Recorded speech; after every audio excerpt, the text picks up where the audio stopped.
É com satisfação que retornamos às dependências da nossa casa espírita Joana d'Arc. Nós vamos estudar hoje o capítulo 31 do Livro da Esperança, intitulado Em Favor da Alegria. Emmanuel, segundo está escrito lá no início do livro, na introdução, ele escolheu pessoalmente as epígrafes de cada capítulo. São 2 por capítulo, sendo que a primeira ele retirou do Novo Testamento, dos Evangelhos de Mateus, de Marcos, de Lucas e de João. E a segunda epígrafe ele retirou do Evangelho segundo o Espiritismo. Essa epígrafe que ele colocou diz assim: assim também não é vontade de vosso Pai que está nos céus que um destes pequeninos se perca. Assim também não é vontade de vosso Pai que está nos céus que um desses pequeninos aqui da terra se perca. Vejamos bem que nessa epígrafe já dá para a gente tirar algumas conclusões. A primeira delas, que não faz sentido as teorias de penas eternas, de castigos eternos, de infernos eternos, porque o Pai se alegra e não com a volta desses pequeninos ao seu seio. O Pai dos céus, ele não quer que nenhum desses pequeninos se perca.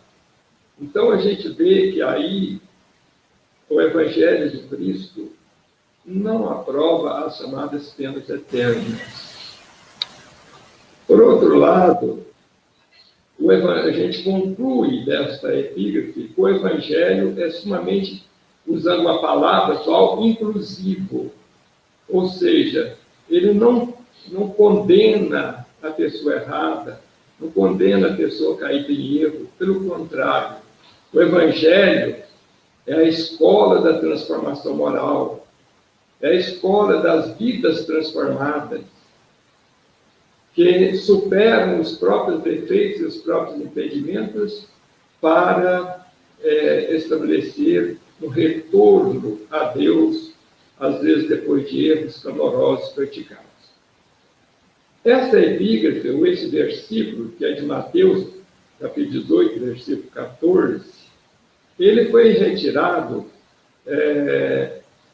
da chamada parábola da ovelha perdida.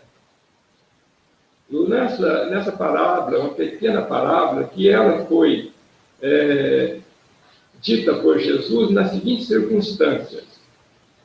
Alguns pecadores, ditos pecadores naquela época, ou seja, aqueles que não professavam a religião judaica, e alguns publicanos, que eram tidos como pessoas de má vida, porque eram cobradores de impostos, porque trabalhavam para o Império Romano, cobrando os impostos para Roma. Então, alguns pecadores e alguns publicanos se aproximaram de Jesus para ouvi-lo.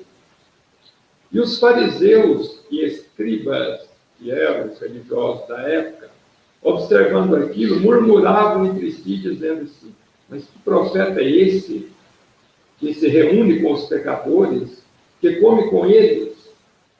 Jesus, porque eles conhecia o coração, né? Jesus conhecia o coração, ele captava os seus pensamentos, então ele propôs essa pequena parábola em resposta a essas murmurações, chamadas murmurações dos escribas e dos fariseus. Na verdade, ele propôs, no Evangelho de Lucas, ter colocado 3 parábolas: a parábola da dracma perdida e a parábola do filho pródigo. Mas a primeira delas, da qual Emmanuel retirou a epígrafe aqui, é a da ovelha perdida. Então Jesus disse assim: se alguém tiver 100 ovelhas e uma delas se extraviar, não deixará as 99 ovelhas nos montes para ir buscar a que se extraviou? E se acontecer achá-la, em verdade vos digo que maior prazer tem por esta do que pelas 99 que não se extraviassem. E aí vem, pequenininha a parábola, aí vem as frases que Emmanuel colocou aí. Assim também não é da vontade de nosso Pai que está nos céus, que venha aparecer um só desses pequeninos, ou seja, pequeninos aí é o nome dos espíritos que estão em erro, caídos em erros, os espíritos extraviados no caminho. É interessante atentar para com a frase 99 nos montes, que o pastor das ovelhas deixou as 99 no monte. Ou seja, o monte é uma elevação. O que significa isso?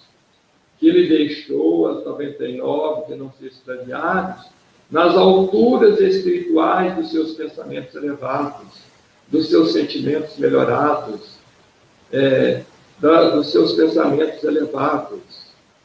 E foi em busca daquela que se extraviou na planície dos pensamentos terrenos, dos sentimentos corriqueiros da terra. Então, esse é o simbolismo.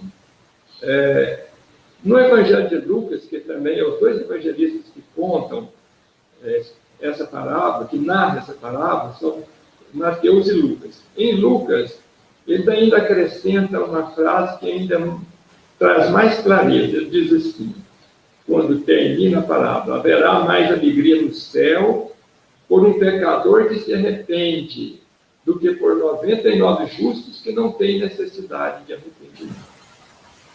Então a gente vê aí que o Evangelho de Jesus é um Evangelho de amor, é um Evangelho de inclusão, é um Evangelho de transformação.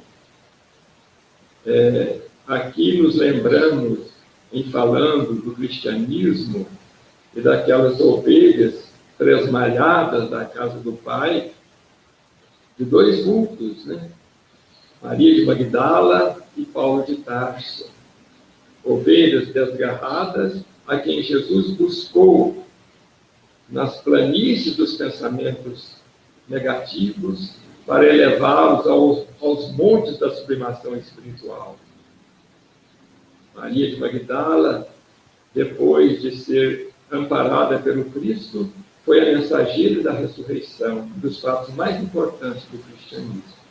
E Paulo de Tarso transfigurou a própria vida, ressignificou a sua conduta e se transformou no apóstolo dos gentios, ao qual devemos o cristianismo ter chegado aos nossos dias atuais.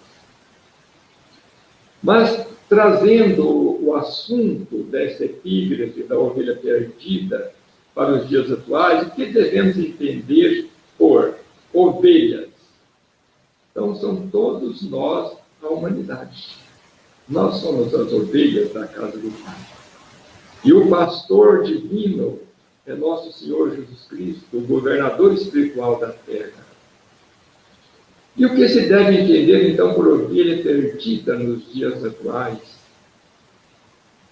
A expressão ovelha perdida significa a posição do espírito que se afasta das diretrizes do Pai, Criador, e se permite a conduta equivocada dos erros decorrentes do orgulho e do egoísmo. Em suma, o afastamento deliberado das leis morais da vida. E na conjuntura atual que nós vivemos, como exemplo, exemplificando essa questão das ovelhas desgarradas do Pai, que se permitem a conduta equivocada do orgulho e do egoísmo, afastando-se, portanto, das diretrizes divinas, nós temos como exemplos à nossa vista, né, que hoje pululam na terra o apego às coisas materiais, o apego ao poder temporal, desaguando nos processos políticos antagônicos de rivalidades. Encontramos isso nos vícios do alcoolismo, nos vícios das drogas, nos equívocos da sexolatria, ou seja, do sexo desregrado. Encontramos também esses desvios, infelizmente, no sectarismo religioso, que desviam-se do caminho do amor que Jesus nos ensinou, para muitas vezes entronizarem pedestais de orgulho e de vaidade no meio das religiões, buscando o enriquecimento à custa da fé do povo. Enfim, temos inúmeras situações para dizer, para exemplificar a questão das ovelhas desgarradas da casa do Pai. As consequências, porém, desse afastamento de Deus, e que hoje está tão patente na sociedade que nós vivemos, né? As consequências disso é quase sempre o adoecimento emocional, culminando na tristeza destrutiva que emana para a menção na página que iremos estudar. Porque, embora a página seja intitulada em favor da alegria, ele vai discorrer, elencar uma série de coisas que representam as tristezas do mundo, para depois, então, apresentar as soluções da alegria cristã. Quando eu estou dizendo aqui, no afastamento de Deus, e aí a gente pensa, o religioso é aquele que se aproxima de Deus, alguns que nos ouvem poderão estar pensando assim, mas os religiosos também estão sujeitos à tristeza neste mundo. Isso é uma verdade, né? É uma verdade que nós, os religiosos, também estamos sujeitos às tristezas do mundo. Mas acontece que sofrer com Jesus é muito diferente de sofrer sem Ele. Com Ele haverá sempre uma luz de esperança no horizonte. Uma esperança que um dia aquilo vai ser superado, que aquilo um dia vai passar, que uma situação melhor nos aguarda, mesmo que não seja nesta vida, na vida espiritual que o Espiritismo, que o cristianismo veio nos trazer e nos ensinar. Portanto, meus irmãos, considerando essa situação, esse panorama que nós temos hoje, de muito materialismo e as consequências decorrentes dele, né?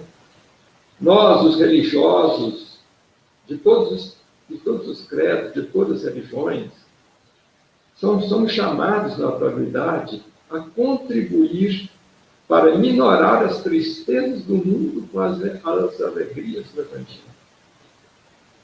Devemos nós, religiosos, espíritas, católicos, evangélicos, de todos os credos, estarmos abertos para abrir caminhos de retorno ao ser reconfortante da religião para todos aqueles que, cansados de sofrer, desiludidos com os sofrimentos do mundo, com as desditas do mundo, as decepções que o materialismo traz, assim o desejarem retornar ao seio reconfortante das religiões cristãs. A nós, espíritas em particular, né, no desempenho de tão sagrados deveres, e embora reconhecendo a nossa pequenez, cabe a nós a prática do amor preconizado por Jesus.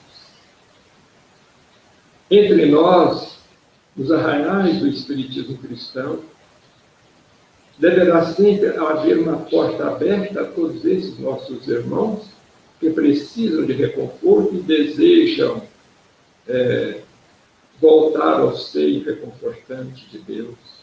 Não deverá, portanto, haver entre nós espaço para preconceitos, para críticas indevidas ao comportamento alheio, para censuras à forma de viver desses nossos irmãos, que às vezes chegam às casas espíritas batidos pelos mais diversos tipos de sofrimentos e problemas espirituais.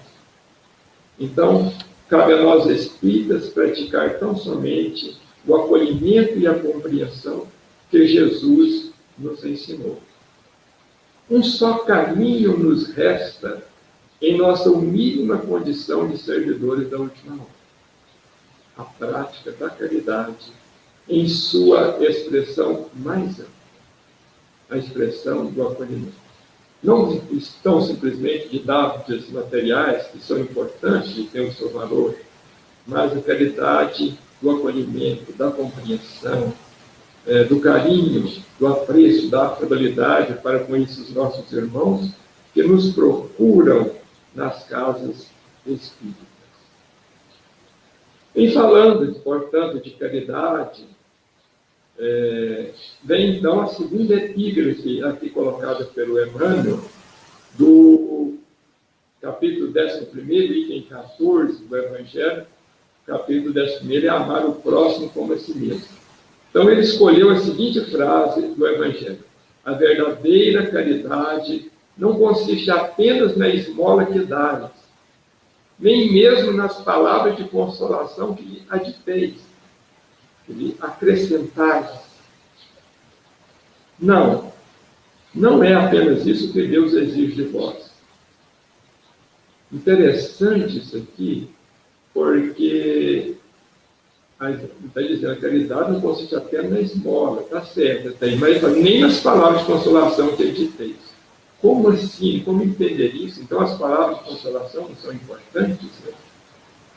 Mas aqui nós devemos entender que muitas vezes essas palavras de consolação, elas são fruto apenas da nossa polidez, da nossa civilidade, da nossa educação, ou seja, são palavras às vezes protocolares, que a gente diz porque é apto de dizer, vai com Deus, Deus te ampare, Deus te abençoe, mas se aquilo não está nascendo do coração, não é caridade verdadeira. A epígrafe continua dizendo: a caridade sublime que Jesus ensinou consiste na benevolência de que useis sempre e em todas as coisas para com o vosso próximo. A caridade sublime que Jesus ensinou consiste também na benevolência. Diz também, porque a caridade material é importante e deve ser praticada, mas consiste também, sobretudo, na benevolência, na amorosidade com que nós nos relacionamos com os nossos irmãos a quem temos a honra de poder ajudar de alguma forma.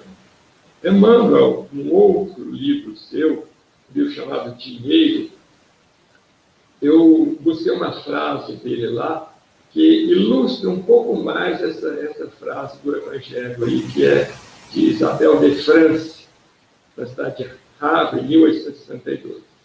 Então, Emmanuel diz assim, aclarando mais o sentido dessa epígrafe: distribuirás a mãos cheias, quer dizer, mãos cheias, algo do ouro que se te derrama da bolsa, daquilo que você possui, seu dinheiro. Se nesse algo não puseres a luz de teu amor em forma de respeito e carinho ante as chagas do semelhante, não terás construído nele a compreensão que o fará reconciliar-se consigo próprio. Então, quando nós doamos alguma coisa daquilo que nós possuímos, né, daquilo que nós detemos, é preciso colocar um pouco da luz do amor daquilo que nós somos. Daquilo que nós somos, não daquilo que nós detemos. Em forma de quê? Em forma de respeito e carinho ante a chaga, ante a dor do próximo, ante a sua necessidade, né? Ante a sua desdita. Só assim fazendo, nós poderemos realmente contribuir para a sua transformação, para a sua superação daquela problemática. Bom, prosseguindo agora, nós vamos iniciar no texto propriamente dito de Emmanuel, que é em favor da alegria, que é o capítulo 31, em que ele vai inicialmente falar sobre as tristezas do mundo, panorama de tristeza destrutiva que hoje se espalha pelo mundo inteiro, para depois, no final, ele nos aconselhar sobre a alegria. Muito grande no mundo o cortejo das moléstias que infelicitam as criaturas. No entanto, maior é o fardo de inquietação que lhes pesa nos ombros. É muito grande no mundo o cortejo, quer dizer, o conjunto das moléstias físicas, né, que infelicidam as criaturas. Mas mais do que isso, todos nós que estamos na Terra, e aí podemos incluir também, né, nós carregamos ainda um fardo de inquietação que nos pesa nos ombros. Onde haja sinal de presença humana, prossegue ele dizendo, aí se amontoam os supliciados morais, os torturados morais, os torturados emocionais, os adoecidos emocionalmente, lembrando legiões de sonâmbulos fixados ao sofrimento. Sonâmbulos não no sentido de quem, daqueles que têm o problema de levantar de noite e andar dormindo, mas é no sentido daqueles que não têm consciência, às vezes, do que lhe espera amanhã, não conseguem compreender que aquele sofrimento pode ter uma solução, que aquele sofrimento terá um fim amanhã, que aquele sofrimento, às vezes, tem uma origem e tem uma finalidade importante para a vida da gente. Então, por isso que ele se refere a essa metáfora de sonâmbulos fixados ao sofrimento. Nós podemos, então, concluir, diante dessas primeiras falas de Emmanuel, que muito mais que as enfermidades do corpo, na atualidade, acumulam-se nos ambientes da Terra as enfermidades da alma, que se traduzem nesse fardo de inquietação, aqui referido por ele, por Emmanuel, pesando nos ombros das criaturas humanas. Então, mais do que enfermidades corporais, temos hoje a depressão, a ansiedade, o estresse, a síndrome do pânico, as fobias, enfim. São tantas e tantas doenças de origem emocional, psiquiátrica ou espiritual, as obsessões, né, dos mais diversos tipos, pesam na humanidade atual. Porque nós nos encontramos afastados de Deus, esquecemos o caminho de Deus, temos elegido com prioridade em nossas vidas não o caminho do Evangelho, não o caminho da vida correta, nós temos nos permitido os mais diversos atalhos que nos conduzem a sofrimentos dilacerantes. Não apenas os que passeiam na rua a herança de lágrimas que trouxeram a renascer. Não apenas aqueles que a gente vê nas ruas andando, né? Os aleijados, os aleijões congênitos, os doentes, os loucos, enfim, tudo aquilo que a gente pode ver na rua. Pessoas em sofrimento, mendigos em situação difícil, aí muitos que não têm como se locomover, muitos perderam o equilíbrio emocional, a capacidade de raciocinar. Não apenas esses que passeiam na rua, a herança das lágrimas que trouxeram a renascer, quer dizer, trouxeram a renascer normalmente como origem de vidas passadas, de erros cometidos em outros tempos, né, em outras reencarnações. Esmagadora percentagem dos aflitos carrega temerosos, quer dizer, se apresentam, no sentido da palavra carrega, se apresentam temerosos no próprio refúgio doméstico, dentro de casa. Um refúgio que foi levantado em louvor da alegria familiar, que nasceram do amor de duas pessoas, né? O lar esse que se transforma, não raro, em clausura, quer dizer, em prisão flagelante, porque são pessoas tão adoecidas que não têm coragem de sair à rua, estão trancaficadas dentro de casa, muitas vezes em leitos de dores, né? Então, o Emmanuel está elencando uma série de situações aqui. Prossegue dizendo, daí procede o acervo dos desalentados, que possuem então somente a fria visão da névoa para o dia seguinte.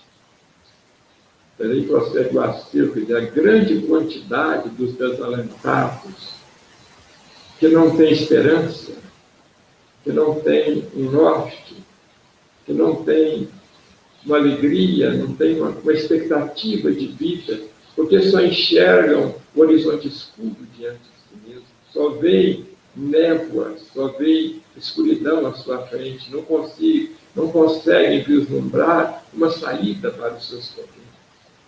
Quantos estão nessa situação no mundo atual, né? São pessoas desacoroçoadas, quer dizer, desalentadas, desanimadas, na luta pela aquisição de suprimento a exigências primárias. Aí, ele está se referindo às pessoas que padecem fome, miséria, em que falta o alimento.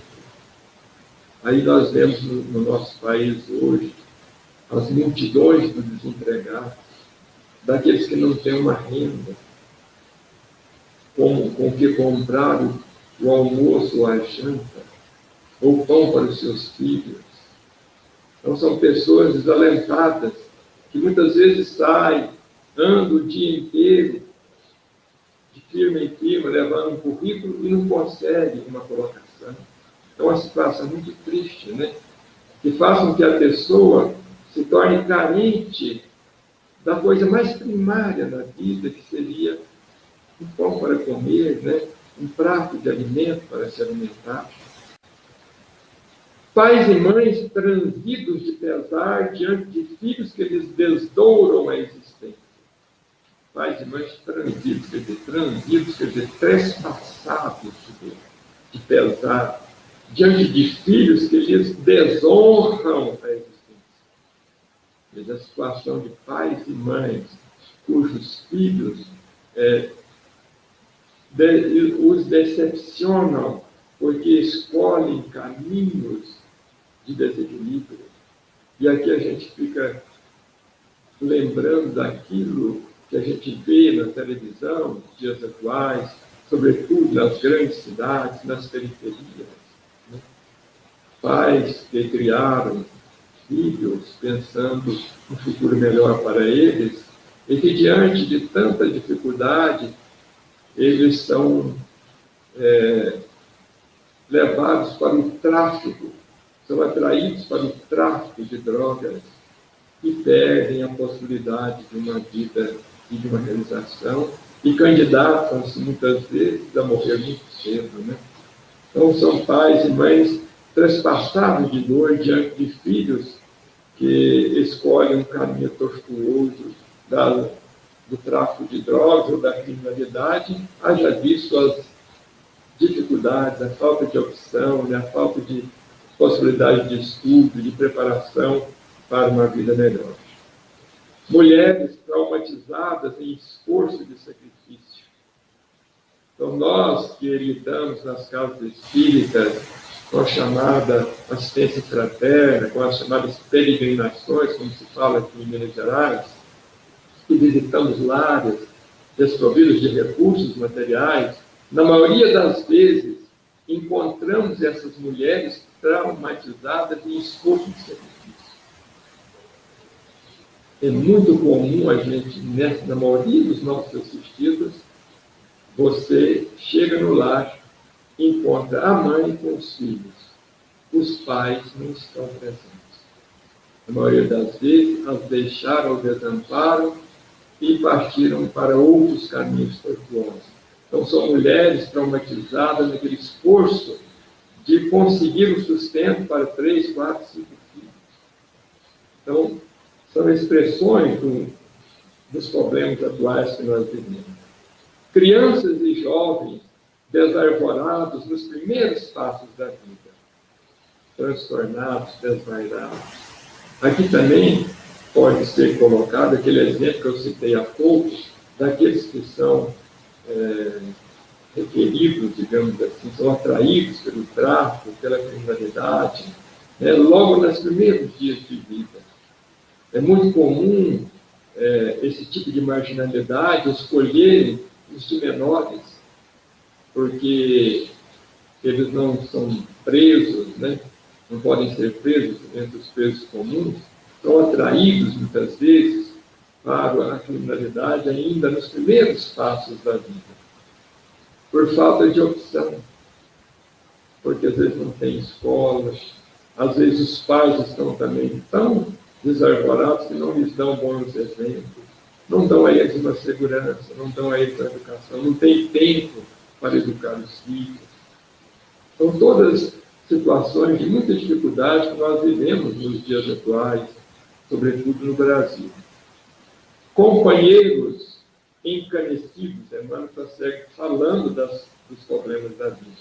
Companheiros encanecidos, quer dizer, de cabelos branqueados, né? Em rígida experiência, ou seja, em duras experiências, atrelados à carga de labores caseiros, quando não são acolhidos nos braços da caridade pública, de modo a não perturbarem o sono dos descendentes. Emmanuel, às vezes, é contundente em falar certas coisas, né?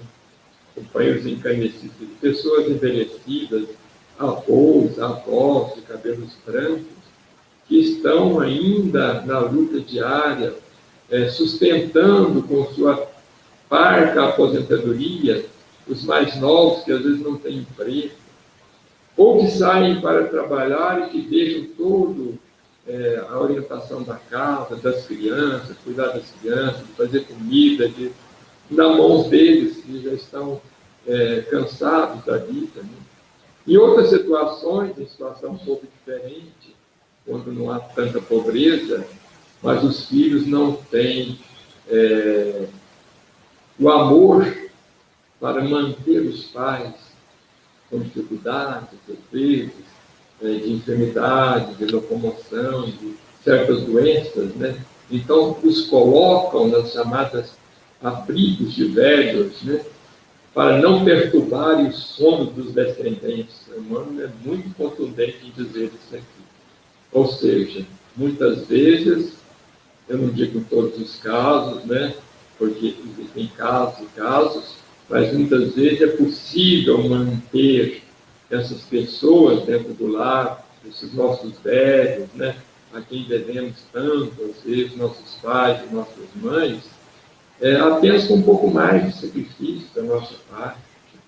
Mas, muitas vezes, o simples desejo de estar livre para poder gozar das benesses materiais do mundo faz que nós faltemos uma caridade para com ele e os coloquemos nestes abrigos, onde eles, muitas vezes, choram sozinhos, né?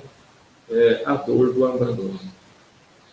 Somemos semelhantes desgostos, Emmanuel prossegue dizendo, as tribulações dos que clamam por equilíbrio nas grades dos manicômios. Então, são aqueles que estão internados nas casas de tratamento mental, nas clínicas, né? Hoje, graças a Deus, não tem tanto aquela questão daqueles sanatórios que é um verdadeiro depósito de loucos, mas ainda temos as internações para esses nossos irmãos que perderam o equilíbrio mental, as obsessões, as doenças mentais, né? Os que sonham liberdade na estreiteza do cárcere. Somam-se a isso também a grande multidão de pessoas que hoje estão no cárcere, nas cadeias. A população carcerária do Brasil é enorme. Eu não sei dizer em números quanto mas ela é enorme. Então, tudo isso faz parte do acervo de sofrimentos da terra. Dos que choram manietados em leitos de expiação, ou seja, aqueles que estão presos a leitos de dor, não podem se locomover porque perderam a possibilidade de usar as próprias pernas, os próprios braços, por doenças que os acometeram. E dos milhares de espíritos, aqui ele vai falar também da questão dos desencarnados.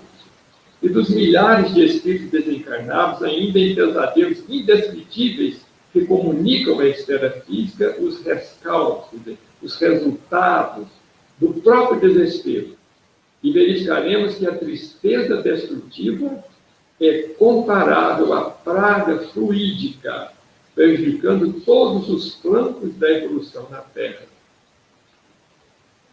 Aí, ele falou inicialmente de uma série de situações do mundo terreno que nós tanto conhecemos, porque estamos aqui e vemos isso todo dia.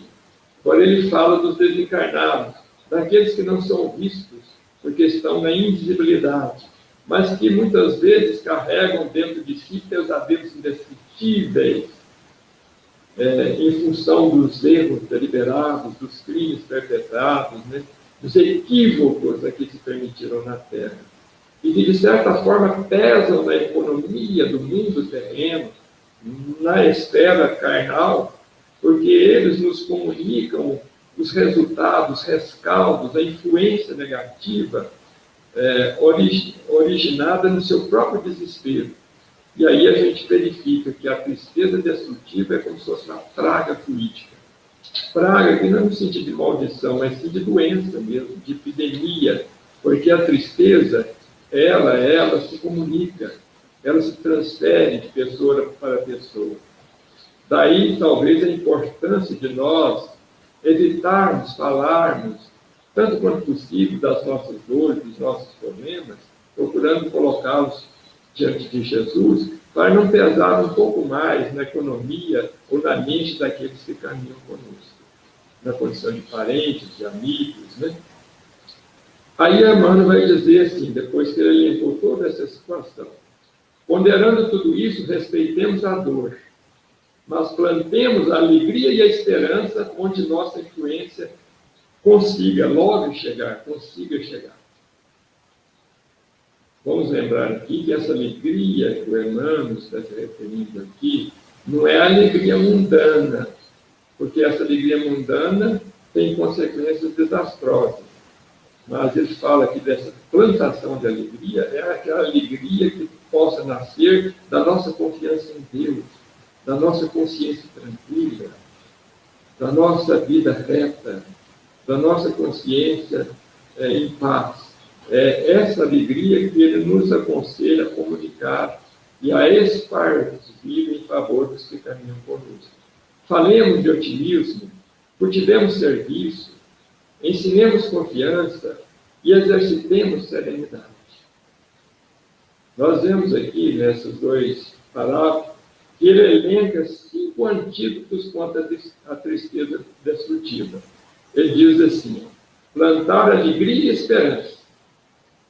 Importante isso, né? Falar de alegria, falar de esperança, falar que, por mais que nós estamos sofrendo, a humanidade chegará a uma situação melhor, que nós mesmos, muitas vezes, caminharemos por caminhos de dificuldade, mas sempre haverá uma luz lá na frente.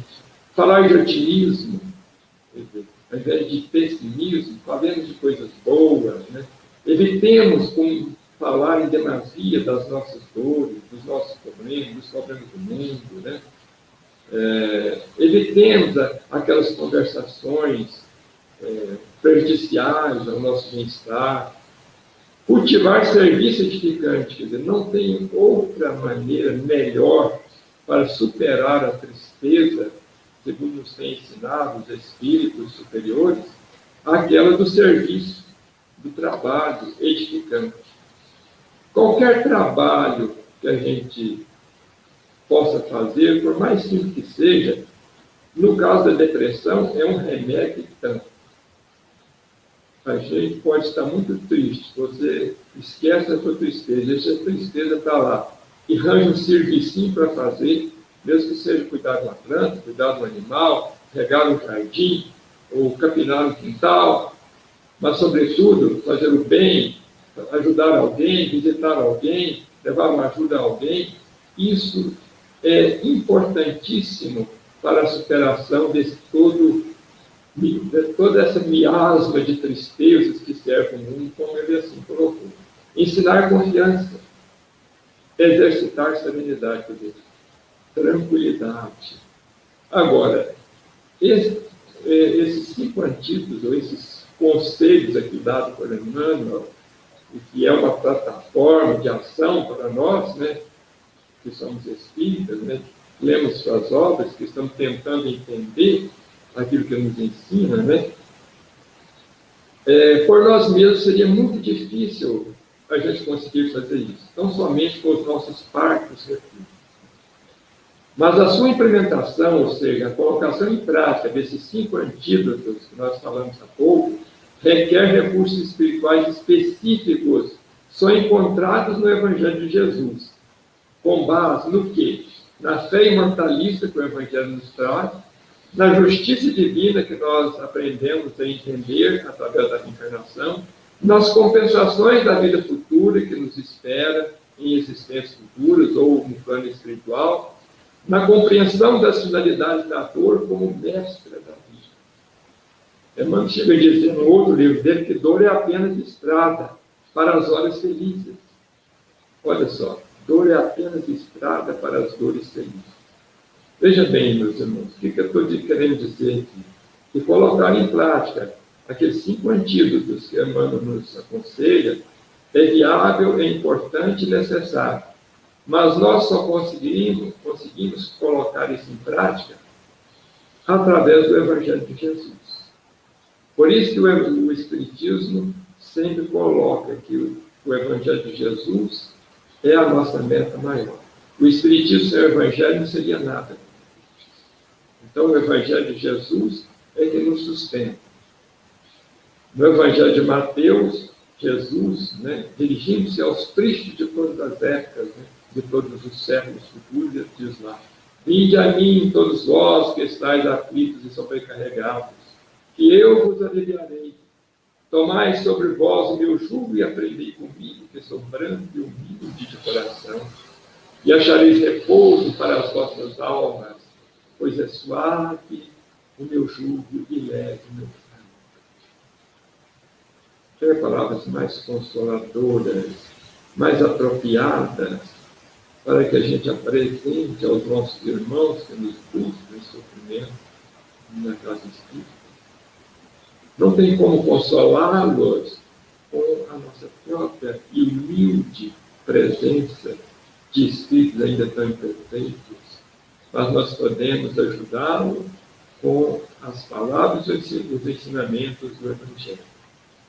No Evangelho segundo o Espiritismo, capítulo 6, item 2, Kardec escreveu assim: todos os sofrimentos, miséria, decepções, dores físicas, perda de seres amados, encontram consolação e a fé no futuro, a fé na continuidade da vida, em a confiança na justiça de Deus, reencarnação, que o Cristo veio ensinar aos homens.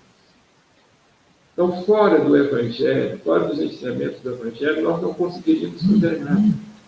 A nossa arma, o nosso recurso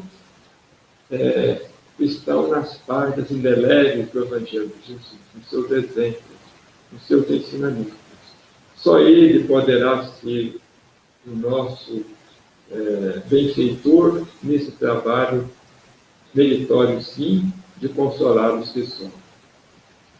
No Evangelho, prossegue Kardec dizendo: sobre aquele que, ao contrário, nada espera após essa vida, ele é o materialismo, ou que simplesmente duvida, quer dizer, será que tem continuidade da vida? Se morreu, acabou. As aflições terrenas caem com todo o seu peso e nenhuma esperança vem mitigar o nosso amargo. Então, é preciso que nós apresentemos àqueles que desejarem retornar ao ser acolhedor da religião, na condição de ovelhas tresmalhadas, assim como nós também procuramos o seio da religião, quando estivemos também perdidos por esses caminhos do mundo. É preciso que nós apresentemos a eles a filosofia do Cristo, as lições de nosso Senhor Jesus Cristo, porque sem Ele nada podemos fazer. No livro Roteiro, no capítulo 14, Emmanuel nos ensina assim, que o cristianismo, em sua essência, é a revelação da profunda alegria do céu e das sombras da terra. Então, que ninguém diga que o cristianismo é uma escola de tristeza e de amarguras, porque muitas religiões, no passado, apregoaram um Cristo morto, um Cristo crucificado, um Cristo desamparado, um Cristo cujos próprios discípulos o abandonaram. Mas não, o cristianismo, em sua essência, é a revelação da profunda alegria do céu entre as sombras da terra. Se não vejamos, lembremos apenas uns poucos fatos, porque já o tempo já urge, da trajetória de Nosso Senhor aqui entre nós. Maria, sua mãe, é visitada por um anjo que lhe anuncia a maternidade sublime. Né? Logo depois do seu nascimento, quando no seu nascimento, nas cercanias de Belém, pastores humildes recebem a visita também de um anjo que lhes anuncia o nascimento do Senhor, que se faz portador de notícias de grande alegria para o povo, e ouvem-se a melodia dos anjos que cantam hosanas nos céus. Mais tarde, Jesus inicia as pregações do Evangelho numa festa de casamento, as chamadas bodas de Caná. As pregações do seu Evangelho não são no espaço restrito dos templos de pedra, mas se dá nas margens dos Tiberíades, sobre a moldura das flores, do canto dos passos, do barulho das águas. Muitas vezes a população ouve as suas palavras reconfortantes, sentada na relva dos montes. Dá-se nessas pregações memoráveis a cura de numerosos enfermos. São paralíticos, são cegos, são leprosos, são endemoniados. Todos são curados pelas mãos de nosso Senhor Jesus Cristo e enchem-se de profundas alegrias. O sermão das bem-aventuranças ecoa até os dias atuais aos nossos corações, nos falando das bem-aventuranças sublimes. Dá-se também, quando da vinda de Jesus entre nós, a multiplicação dos pães para os famintos. Então, resumindo, cada criatura que registra as notas consoladoras do Evangelho começa a contemplar o mundo e a vida através de prisma diferente. Mudam de visão. Madalena, que nos referimos no início da nossa fala, que se engrandece no amor, é a beleza que renasce eterna. E Lázaro, que se ergue do sepulcro, é a vida triunfante que ressurge imortal. Então, são enormes as alegrias que o Evangelho nos traz. E ainda, nessa mesma página do livro Roteiro, capítulo 14, Emmanuel diz assim: e ainda do suor sangrento das lágrimas da cruz, o Senhor faz que flua o manancial da vida vitoriosa para o mundo inteiro, com o sol da ressurreição, a irradiar-se para a humanidade, sustentando-lhe o crescimento espiritual na direção dos séculos seguintes. Ou seja, a mensagem de Jesus é fundamental para as nossas vidas, não só para a sustentação do nosso próprio equilíbrio e das nossas próprias lutas terrenas, mas também ela é fundamental para que a gente possa ajudar aqueles que caminham conosco. Lembremos das palavras do Senhor, quando diz: eu sou a videira, vós sois os ramos. Se permanecerdes em mim, dareis frutos, mas sem mim nada podereis fazer. Então, tudo que nós pudermos fazer no âmbito religioso, nas nossas modestas condições, nós só poderemos realizar se estivermos mantendo a nossa ligação com Jesus, o divino pastor das ovelhas terrenas. Né? Não o pastor só de nós, os religiosos, mas o pastor de todas aquelas ovelhas que estão, às vezes, extraviadas, mas que retornarão ao redil, ao pastor sublime na hora certa. Né? E aí, Emmanuel vai terminar a mensagem do capítulo estudado hoje com a seguinte frase para fechar: ninguém espera sejamos remédio a toda angústia. Não somos pequeninos, né? Não temos condição de ter remédio para tudo. E nem rio para dessedentar, para matar toda sede. Entretanto, à frente da sombra e da secura que atormenta os homens, cada um de nós, por mais pequeno que sejamos, podemos ser a consolação de um simples raio de luz, com a bênção dos simples convidados. Que nós possamos colocar em prática as lições do Evangelho e os conselhos do nosso Emmanuel, que fecha a lição de hoje com essa frase tão importante que nos faz confiar mais e estarmos abertos a fazer, mesmo que seja uma pequena coisa, um pequeno gesto de amor em favor dos semelhantes. E as bênçãos de Jesus abençoe a cada um, a cada lar, a cada coração.